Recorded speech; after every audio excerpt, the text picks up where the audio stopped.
Good evening and welcome to the February 19th meeting of the Ames School Board. Directors, I'll take approval of the agenda. Move we approve the agenda as presented. Second.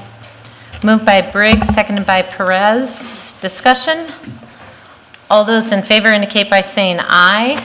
Aye. Opposed, nay. Passes 7-0. Director Deerdorf, will you please read the mission of the school district? The mission of Ames Community Schools is to ensure that all learners develop the knowledge, skills, attitudes, values, and personal esteem necessary to grow in and shape a changing society. Thank you very much. I'm going to turn it over to Dr. Taylor for a very special time for us this evening. This is always kind of fun. It's one of my favorite things to do. But we had three Teachers of the Year in various categories. I've got two of them here tonight. The third one will be here on March 26th. But I want to introduce to you, first of all, is a Presidential Award winner as teacher in science, Mike Todd, and also our STEM Teacher of the Year, Teresa Green. If you guys want to come up here, I want you to not only be recognized by the board, but also by that camera that's blinking over in the corner. It tends to work out very well in the long run. Mike has been a classroom teacher for 13 years, and it was really kind of interesting when I was going back and checking on this a little bit. He not only has his bachelor's degree in science and a master's in science education, but also a master's degree in neuroscience. So he has a great background, teaches biology, environmental science, and physics at Ames High School, and obviously because of his innovation and a lot of his creative skills and what he's trying to do in working with kids, he was easily recognized this year as the Presidential Award winner for Teacher in Science in the state of Iowa. One of the things that I know that Mike and I had talked about earlier was just a couple weeks ago he came in and wanted to know about a community academy. And this is just kind of another one of those innovative things that he does around the high school, and a lot of people who are familiar with the high school grounds and go up there quite frequently, you'll see a garden, you'll see a lot of things that are happening back on the prairie, some really innovative things that he's doing with kids relative to environmental science. But I wanted you to talk a little bit, if you would, to the board and maybe answer a couple questions that come from them about your community academy idea, because I think it's really innovative. Sure. Well, thank you for having us. This is always nice. So yeah, a few of us have been chucking ideas around, trying to do more of what we're doing with kids, and we've created a nonprofit called the Community Academy that's trying to explore and implement the future of education in Iowa. And so we're starting with some summer things with kids and trying to do interdisciplinary work and project-based work and go on trips to streams and camping trips and all kinds of crazy stuff. So that's our goal. We want to do more of that with students. So we're going to do some of it this summer. Try to engage all youth in that kind of work, K through 12. So. I don't know if they have any questions. Maybe we can come questions, back might to you? that Yeah, sure. I'm going to take this back for just a minute. One of the other things I think that was really interesting about that is he came in and said, well, if we're going to do this, what should I be aware of? And I said, your liability insurance, first of all. So I think you're all ready to go. Mike, as a Presidential Award winner, it says in here, this is a model for the colleagues, inspiration to the community and leaders in improving math and science education, especially science education. And he's one of two finalists for that position. And the winner then would go national. So we're going to wish Mike some very best of luck in doing that. I'm going to trade spots with you for just a second. Get over here next to Teresa, because Teresa doesn't know it, but when I started here in 1992, I believe you did too. I came a year later. Yeah, and Teresa was, I call her the poster child, because during that time, building principals would kind of run their own ads. They would kind of get people that would come in, and they would just kind of handle interviews all by themselves. And I came in and I said, I think you need to have a teaching segment where you actually are going to have them teach to a group of your kids. And I think once you see them in action, you're going to have a much better view of them as potential in the classroom. Well, they fought that for the longest time, and Teresa was the first guinea pig.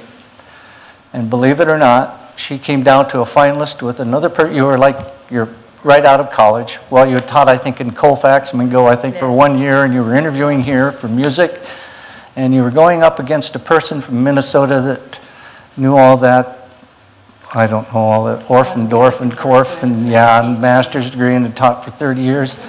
and you just blew it out of the water because the kids really enjoyed exactly what you were bringing to the table, and that's what brought you here 25 years ago. So she's been with us for that 25 years, and I'm really happy to see that you're being actually recognized as the STEM Regional Teacher of the Year.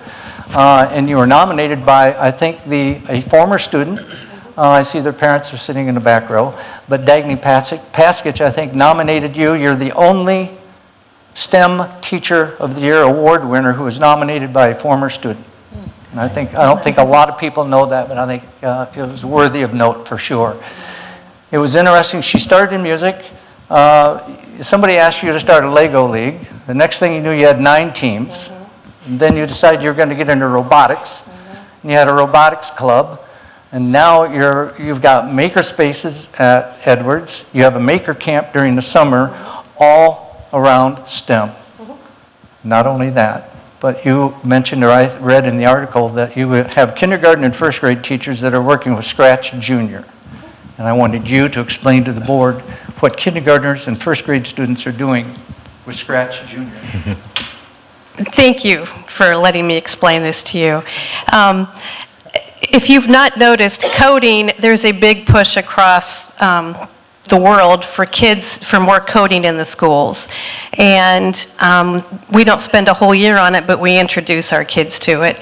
And we want kids to know that it's accessible all the way down to the kindergarten level. And Scratch has been a program that is a little more literacy intensive for some of our younger non-readers and pre-readers. And with our Chromebooks, there is a new program. Scratch came from MIT, and it's a free program. They wanted kids to understand coding. And it's a powerful enough program that it goes all the way up to college level, where kids learn through a graphical interface to drag and drop blocks. It's blockly code to code and program animations and games and theatrical sorts of storytelling things. And to bring it down to the younger grade level and the pre-readers and the non-readers, Scratch Junior is that program. And it just uses pictures and easily understandable graphics and lets the kids create their own coding, and then they can go from there. Once they understand, it's logical thinking, it's problem solving, it's problem-based, it's project-based, it's all those things. And it introduces them to that world of STEM learning. So that's one component of what we do. If you caught all that, that's for kindergarten and first grade. I wanted you to hold that up because that is actually the article in the ISU Daily about the award, and of course both of these individuals are ISU grads, and so that's something we can trace back to them too. But the other thing I'd mention about Teresa is that she's done all of this by grant work. She applies for grants, she gets the money, and she applies it to kids in the classroom. And the same thing really applies for Mike over here too. So 2 people that you can really be proud of for the work that they do with your kids on a daily basis. So congratulations to both of you, and thank you for being here tonight. Thanks, Teresa. Good job. Thank you.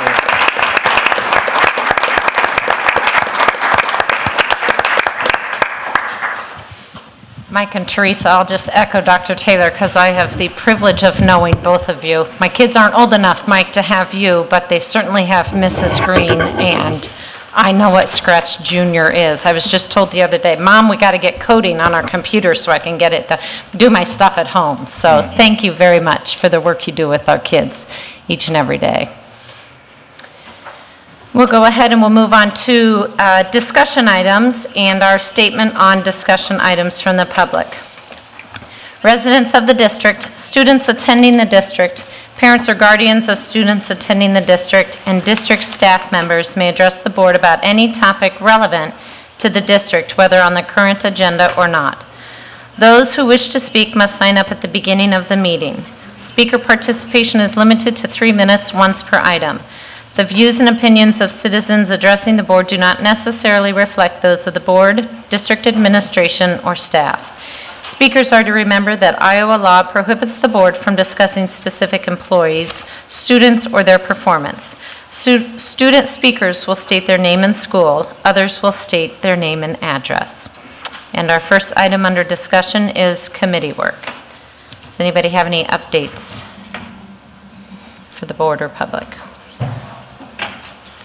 Sure. Let me look here. Insurance committee is going to be meeting this Wednesday morning, I believe. I think it's 7:15 at the high school. I don't know the specific room. I think it's 121, if I remember right, for anybody who wants to attend that. Beyond that, the policy meeting that is scheduled for February 22nd at 8:30. If I'm not mistaken, we've moved that back to 9. Is that correct, Dr. Taylor? That's correct. I appreciate your flexibility in moving that. The only thing I would add is we do have a PEPL committee meeting, and Jerry's back there for this Thursday at 11:30, and we're also looking for those members of the facilities committee. We're looking for a facilities committee meeting over the noon hour next week. You'll be getting an email, see if we can find a date where you are available. I can report on the equity committee. So we have had I think we're on our 3rd meeting. We met again today, and the committee is, cooking with gas. We are really trying to be methodical and thoughtful about the structure of the committee, the goals of the committee, and how we assign the work of the committee. And I feel like I was just meeting with Director Colton to touch base about something that came up today. I think that we're very close to discerning what the work of the committee will be, and really getting going on clarifying the ways in which this office could, whether or not an equity office is feasible in this community. So we're getting there. We had a TLC meeting. Oh, sorry. No, go ahead. We had a TLC meeting, and we had 3 principals go over the test scores for the last year. We were going to have 4, but something came up. So we will have the other 5 tomorrow at 3 o'clock here in the district offices. Okay. And I'd just like to give a legislative update through the Iowa Association of School Boards.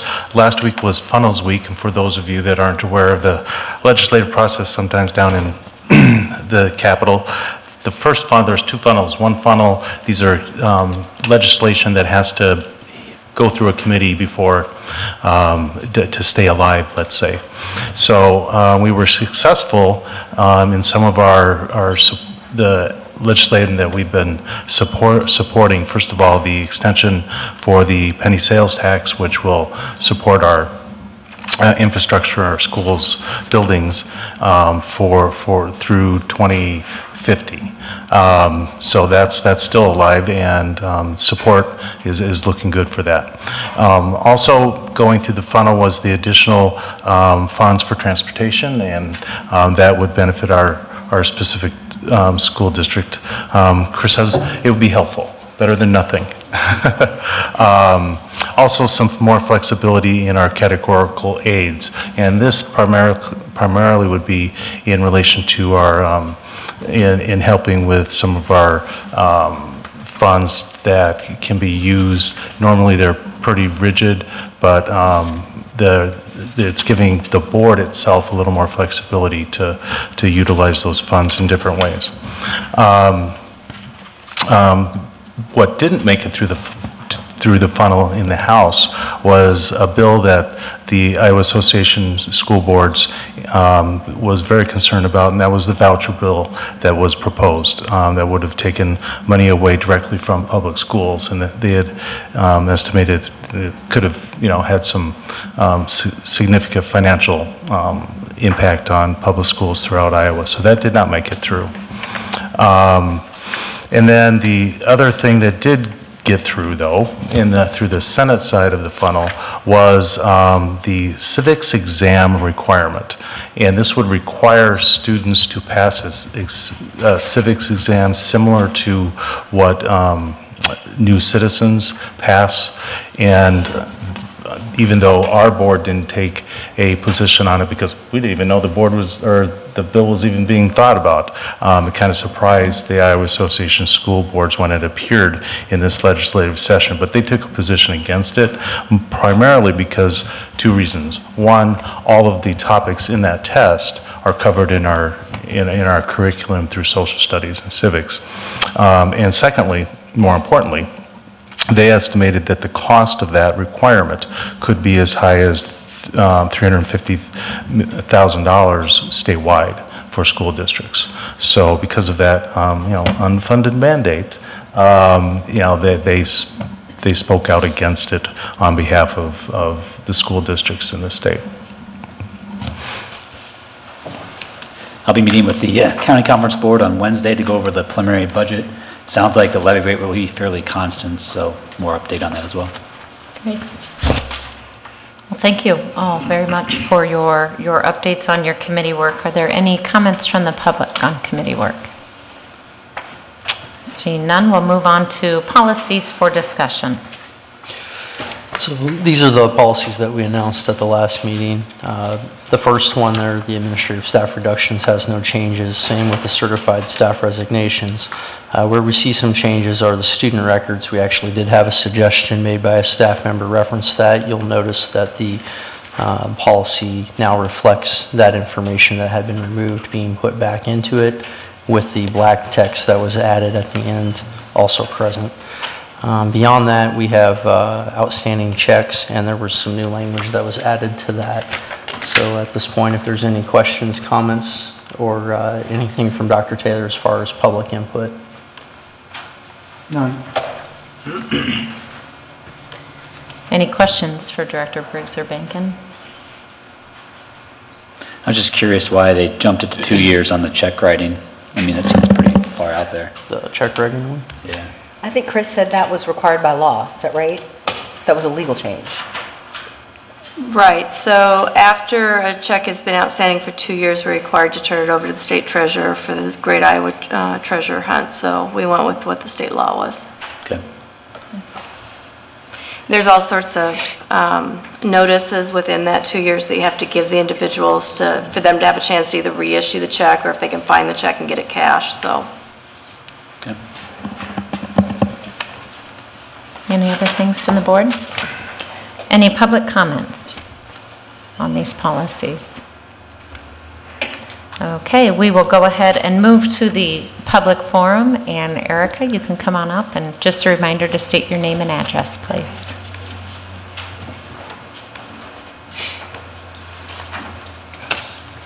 My name is Erica Schote, and my address is 1316 McKinley Drive over next to Fellows. And I sent you all an email earlier this week, so you kind of know what I'm going to talk about. But I'm mostly concerned about the safety of the kids, not only just active shooter drills, but fire drills, tornado drills, and such. I have been informed or told by several different people, including my own children, that drills aren't being run, and I'm concerned that they don't know what to do. I did get the email earlier today about security, and I understand you're going to talk about that on Thursday. That's awesome. And I do understand the fact that you don't want to advertise so much what the drill actually is or where safe places are, anything like that.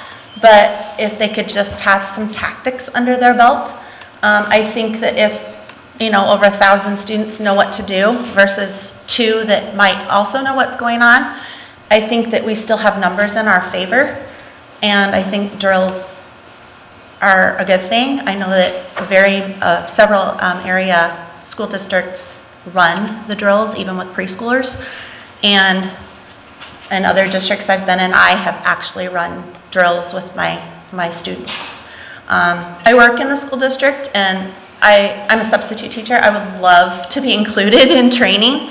I feel like I am at the schools about 3 out of my 5 days a week, and I think it'd be helpful to have some of your other staff also included, not just teachers, but your custodial staff, your cooks, your I know bus drivers are kind of not really school district employees, but maybe even school bus drivers. That's really just my 2 cents worth. I'm glad you're going to talk about it, and I think it's a serious issue in today's world. Great. Thank you. Thank you for sharing your thoughts, Erica. Thank you. I would anticipate we'll have an update on that in our staff report later.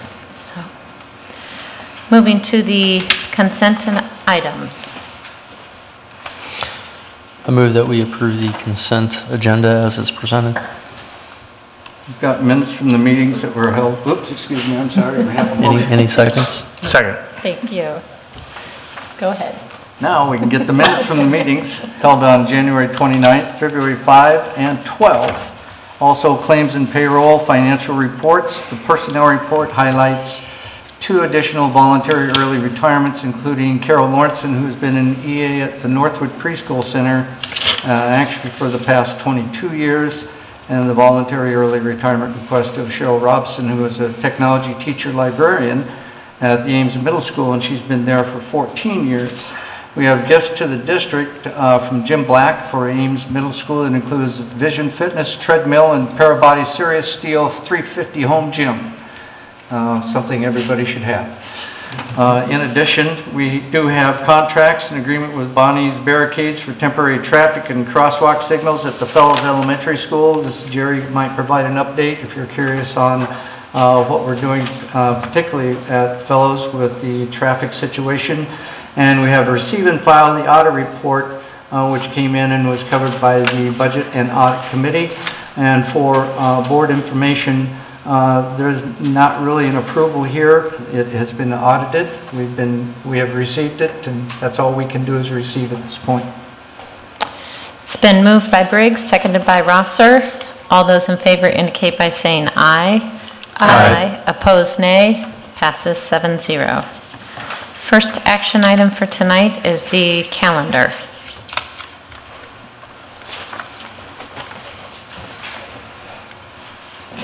I move the board approve the revised 2018-19 and the 2019-20 calendars as presented. Second. Moved by Deerdorf, seconded by Briggs. Discussion. Seeing none, all those in favor indicate by saying aye. Aye. Opposed, nay. Passes 7-0. Item 14, policy. I move the board approve policy 610, teacher lesson plans as presented. Second. Moved by Briggs, seconded by Bankin. Discussion. All those in favor indicate by saying aye. Aye. Opposed, nay. Passes 7-0. Item 15, architectural services. I move the board approve the agreement for architectural services with Halen Architects for the 2018 high school tennis courts project in the amount of $95,000. Second. 16, okay. Moved by Rosser, seconded by Deerdorf. Discussion. Rosser and Deerdorf. Any discussion on that one? Sorry. All those in favor indicate by saying aye. Aye. Opposed, nay. Passes 7-0. Item 16, we are going to table, and we will have an update. Following the facility committee meeting next week. Okay, thank you very much. So we will have an update following the facility committee meeting. Item 17. I move the board approve the agreement with Stokes Energy Consulting LLC to provide monthly natural gas transportation management services for the school district. Second. Moved by Rosser, seconded by Briggs. Discussion. Jerry, do you want to come up and maybe give the board a little bit more information on what we're looking at here?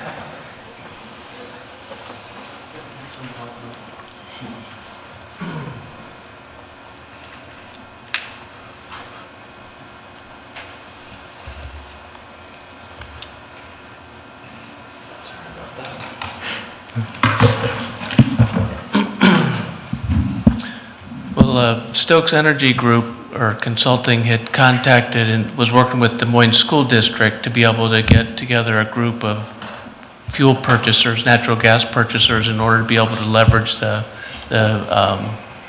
larger group in order to get better pricing. And so Des Moines Schools had initiated, or a meeting to be able to inform the group and to be able to get people interested in it. And so I was involved with that meeting over the telephone, and it appears to be a pretty good opportunity to be able to kind of slice down some of the costs for our natural gas. The current contract that we have is with iJump, that's actually been traded off to 2 other firms, and so they're Continuum Energy, I think, is the name of the firm now, and they're actually a provider of natural gas. So we wanted to be able to kind of transition how we're purchasing the natural gas in order to be able to get kind of an agent. And Stokes Energy doesn't sell the gas, they just act as our agent in order to be able to apply their expertise and their experience and knowledge in the natural gas purchasing through the bulk process. And so they understand the bills, and so they'll look at the invoicing and verify and check for errors. And actually there are errors that occur, so they'll catch those. But a couple things that he was able to find out like immediately is with the new schools, when we switch from a big boiler or two to heat the buildings to a geothermal system where now we just have a small boiler or a hot water heater, our natural gas consumption has really dropped. And so is that, especially on Mitchell and Sawyer, because those were remodel jobs, we maintain the same meter agreement with the fuel company, and so we're paying a transport cost for our fuel that doesn't apply because we don't consume enough to be able to make that valid. So that was it. There's a couple of things that we can save immediately on that I indicated in the board agenda form. And I think then, as far as being able to go forward then, we're in a pretty good position because I've been watching the natural gas here for a couple years, and so last year I was able to put in a cancellation of the iJump, and the iJump, I'm sorry, the previous iJump, the Continuum Energy contract, it's a renewable 3-year agreement. So every year it renews for 3 years. So I had to put a stop to that, or a discontinuation on that, in order to be able to find other options for that. So our energy agreement actually expires then this year. So we're actually 1 year ahead. So David Stokes will help us to work out the adjusted agreement with Continuum Energy for the year of 18-19, and then we'll be able to take advantage of the larger group purchase the following year. Great. So does any of that make any sense? No, it did. So there's an advantage to do this now as opposed to wait, because we can save some yet this year. Yeah, so he'll be able to work with us to be able to help immediately with being able to get our meters turned over from the transport cost just to the basic energy cost. And then we'll also be able to help us negotiate the rates with the Continuum Energy in order to be able to see the last year, 18-19 fiscal year, for the high school and the middle school, because those are our major consumers of natural gas now. And so we'll be able to get a little bit of a savings on that also. How many school districts can be partnering this consortium? Des Moines schools, and then I'm not quite sure. I think he's got some pretty big ones though, so like Des Moines and Cedar Rapids, and he's been working to be able to garner some more support. And I think he had, during that introduction meeting, I think there must have been like 20 people that attended the meeting down in Des Moines, and then there was, I think we allowed another 20 for call-ins. And it was clear, straightforward, direct, and it made a lot of sense just to go ahead and move forward with it. And it was easy to see that right up front. Any questions for Jerry? All right, it's been moved by Rosser, seconded by Briggs. All those in favor indicate by saying aye. Aye. Opposed, nay. Passes 7-0. Item 18, Northwood site improvements. I move the board approve final acceptance of the work for the Northwood Preschool Center Site Improvements Project completed by Caliber Concrete LLC in the amount of $381,191. Second. Moved by Briggs, seconded by Rosser. Discussion. All those in favor indicate by saying aye. Aye. Opposed, nay. Passes 7-0. Item 19, open enrollment applications. I move the board approve the open enrollment requests for the 2017-18 and 2018-19 school years as presented. Second. Moved by Perez, seconded by Benkin. Discussion. All those in favor indicate by saying aye. Aye. Opposed, nay. Passes 7-0. Item 20, architecture selection. I recommend the board select OPN for architectural services for the proposed new high school. Second. Moved by Briggs, seconded by Deerdorf. Discussion. Just like I say, we had a lot of good architects come to the table, and our deliberations showed that it was a very hard choice. So it's great that we had so many people, and good opportunity here for the district to move forward. So I'm supportive of this. I would just, add, we narrowed it down to 4 firms. We came together as a group on Monday, and we talked about them, and when it was all said and done, the interviews were over. I don't think we could have been any more divided as to who we liked the best. And we came back together later on that week, at the end of the week, and we had a nice conversation about where we were at. We had some questions answered for people who had questions about certain groups, and it was very refreshing to find the board find a consensus on what we thought would be the best firm at that time. So I think the process was really good. It was very thought out. We definitely vetted the firms, and I think we're going to end up with a really good project when we're done. Mm-hmm.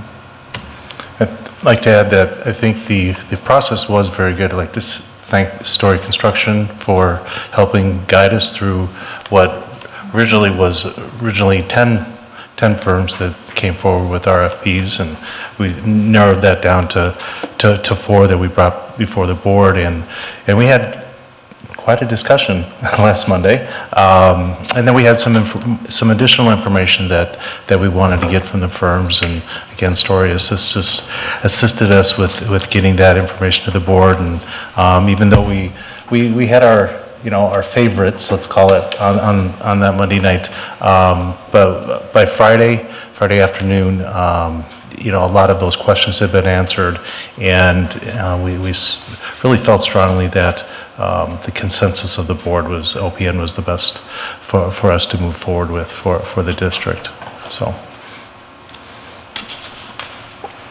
I'd like to say that it was interesting for me to participate in the process with these 7 wonderful people, 6, because what I saw was everybody wanting to do what was best for our children, and we all had a vision for the best education for our students that was a little different, and so we really kind of worked through that as a group, and so I was really excited to have been able to go through that process with each of you and really learn about the ways in which you value education and what a modern education looks like to you, and I feel like we all really came to a good compromise through this process, and I think our district is the better for it. I commend all of you, because we spent a lot of time here last Monday night, and we came back again Friday early evening, late afternoon, evening, and we really did. We had to work through it as a team, and so I commend all of you, because I think we all listened. We all did our reading. We listened some more, and so I appreciate all of your efforts on it. I also want to thank Story Construction, because Dean and Brandt and Mike, you came on Friday. We really appreciate the assistance that you provided. That's why we hired you. So thank you for step 1 of many to come. So we will go ahead. It's been moved by Briggs, seconded by Deerdorf. All those in favor indicate by saying aye. Aye. Opposed, nay. Passes 7-0. Items from the board. I would like to encourage parents of particularly fellow students with the crosswalk change that we've implemented. We received one email already, but any feedback you have regarding that change, I think would be welcomed, just so we make a good decision on the permanent location of that site, potential change. On that note, I have received a lot of comments. They're loving it. They want to keep it. So we're going to have to fight them over it when we, so I was wondering if Jerry at some point could like explain what that's going to look like, because I think it's working and people really like it. Maybe we can get Jerry the microphone from here so you don't have to walk up Yeah, there. I was going to say, can we? Jerry's prepared. We had this conversation before the board meeting. I said, you probably are going to get this question, so he's ready to go. Yeah. Yeah, so we put the traffic signal up, and the plan is to let it, or take this test for 28 days. It costs us about $10,000, at least $10,000, because there was some sidewalk work that we needed to do. So during these 28 days, people are going to be able to experience the option of the traffic signal.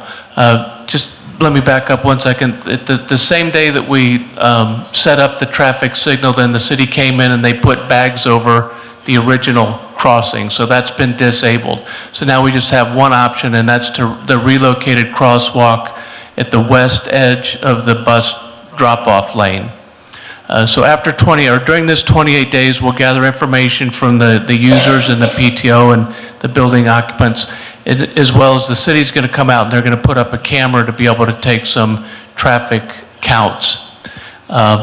During that time, then after 2 weeks, like in the next 2 weeks and before spring break, we want to get together with the PTO and the parents at the building to be able to gather that feedback. Once the 28 days is completed, then we're going to remove the traffic signal, and we just want to get confirmation from the PTO and the parents that we will allow a little bit of time before we unbag the existing signal to be able to get some additional traffic counts. That way we're going to have just about all the data we can have with respect to that signal.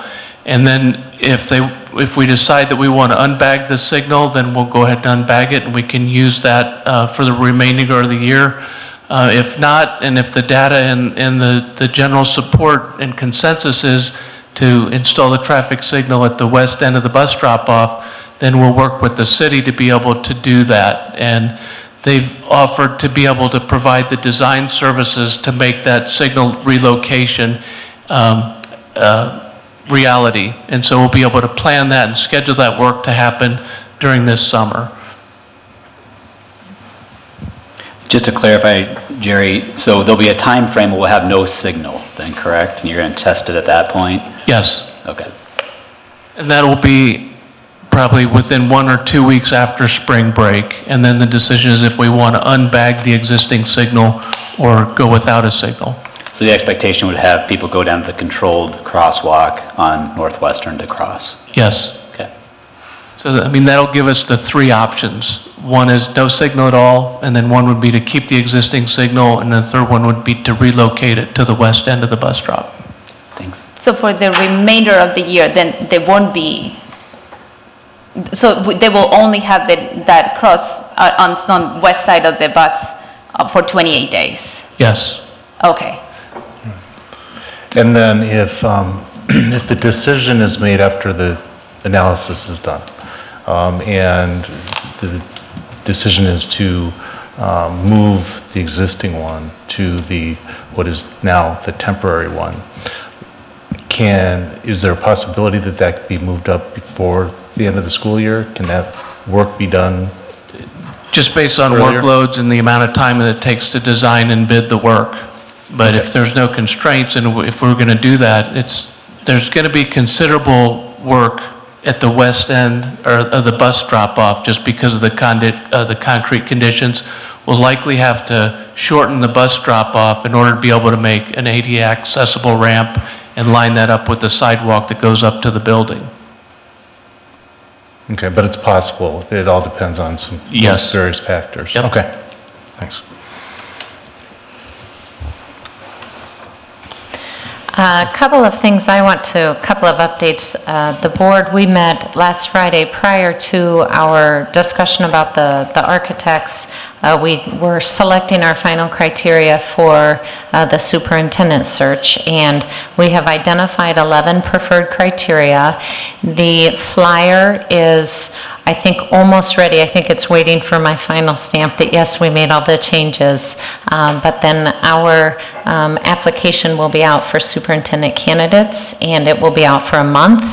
And so just for the public, the survey that we sent out, we really appreciate everyone's involvement. We had 1,082 completed. That is a record in the state of Iowa for Ray and Associates. So I think it goes to show that we are a very engaged community, and we are all paying attention to this this process. So thank you to everyone who took the time to fill that out. So it will appear to be quiet, but that's because we're waiting for everyone to apply, and we will get a weekly update on numbers of applicants and so forth. But it will appear quiet for the next month on that front.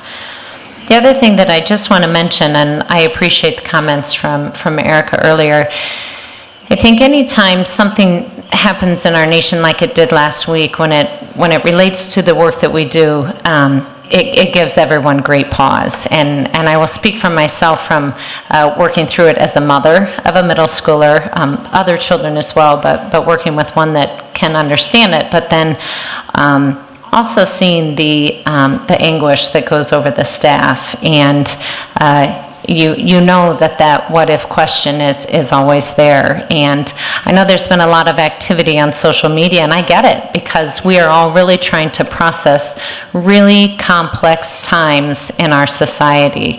I just really want to assure everyone that our school district and the leaders in this district really take these things seriously. Our administration, as we wrote in the letter today, our administrative team was on it the next day to continue to evaluate what are the things that we do right now at this given time, because it may change in a week, it may change in a month, as these complex times are in our society. So as a mom of kids who go to school every day, but then as somebody who's representing this district, I want you to know that there's a lot of discussions that are taking place. So, staff? I'd like to caveat on that. A lot of people right now are looking for some answers from the district on how we want to handle things, and while I commend them for wanting to see an understanding on what type of response we can give, at the same time I would ask them to respectfully understand that some of the things that we are going to do to ensure the safety and well-being of our students, we are going to keep very closely guarded, because it does go towards the safety of our children. That being said, I do believe that there are some things that we can do at a student level to help give them some skills to deal with and cope with a situation should it occur, without going into the great depth that we would necessarily with a staff member. So I would encourage those conversations to take place, as I know that they are going to, and I look forward to seeing the outcome of that in a positive light. Okay, just about every situation that arises, it's important, I think, for people to realize that every school shooting has involved somebody that building and that staff knows. They're not strangers. They're people that they know. So that really makes us much more aware of those situations. And it does keep these people up, as well as me, every night, thinking about that. We don't want to be on that list. But at the same time, we have to be very careful about the information that we release, as Director Briggs said. But we have come to the conclusion in working with Officer Nick Schiffer and also with Commander Huff that we're going to meet with them at 8 o'clock starting this Thursday and talk about how we can create drills that would include kids. It's a big step for us, because when we initially started the Alice training several years ago, the thought came to our mind we should not involve kids. It may be too traumatic for the younger ones. We don't want them living in fear. And on the other hand, just like was written in the USA Today article, the situation that happened in Florida, all of the training they went through was thrown out the window when that kid flipped the fire alarm. The victims came right out in the hallway to him. So we have to be very careful about the information that is released and how we train so that we're not releasing too much information, that somebody who is in the building and knows the building knows exactly where we're going and what we're going to do. It's a very touchy situation, but we're going to leave it to the experts with Ames PD to help work our way through this, get that thing planned, and make sure that we can make sure our kids are as safe as we possibly can make them. So, Eric, I appreciated your comments too, and I received a couple emails today. Tried to respond back to parents about that, and I had great responses back the second time from parents too, so thank you very much. Along that line, there was another award that was out, and I wanted to let the board know that Kirk Smaltz, who has been well over 30 years one of our coaches at Ames High School and also a science teacher, was actually a girls cross country coach and girls track coach for all of these particular years, is going to be recognized at the 2018 Girls State Basketball Tournament. It's Friday, March 2nd at the halftime of the 4A Championship game as the Character Counts Coach of the Year award in Iowa, and it's jointly presented by the Robert D. and Billy Ray Center for the Iowa Sports Foundation. So congratulations to Kirk. And I'll make sure that he's aware that you guys know that, and we can move from there. We also know that we'll be working on student fees in March as we're working up towards spring break. I wanted the board to know that on your calendar you may have seen to be determined early March a special board meeting. This one's going to depend a little bit on how soon we can get the contract put together and an agreement reached with OPN with our help from Story Construction. If necessary, we thought that we could bring back for a very short meeting over a noon hour or something to get that, so that we've got them under contract and we can get you guys working. And thank you and congratulations, by the way. On March 26th is our next regular board meeting, so there's quite a gap coming up here, but we'll keep you updated on things as they move along. The other thing I wanted to mention too while we're in this process is I had one question that came up the other, I think from President Franson. It was relative to some people wondering when we built the elementary buildings if we didn't build them big enough or did we make a mistake, and the answer was we took so much grief for building them too big in 2011 that I'm proud to report that our elementary enrollment from 2011 until today has gone up 381 students. That's why we need to add a few more classrooms on some of those buildings, and we pre-planned for that so they're stubbed in electrically and with power, so we can do it quickly and efficiently and make sure that we can keep our class sizes down and keep kids in a good spot. So I wanted to make that clear. Maybe that's really helpful too as we're moving along towards the referendum on April 3. I'll entertain a motion for adjourning. So moved. Second. Moved by Rosser, seconded by Deerdorf. All those in favor indicate by saying aye. Aye. Opposed, nay. Passes 7-0. Thank you.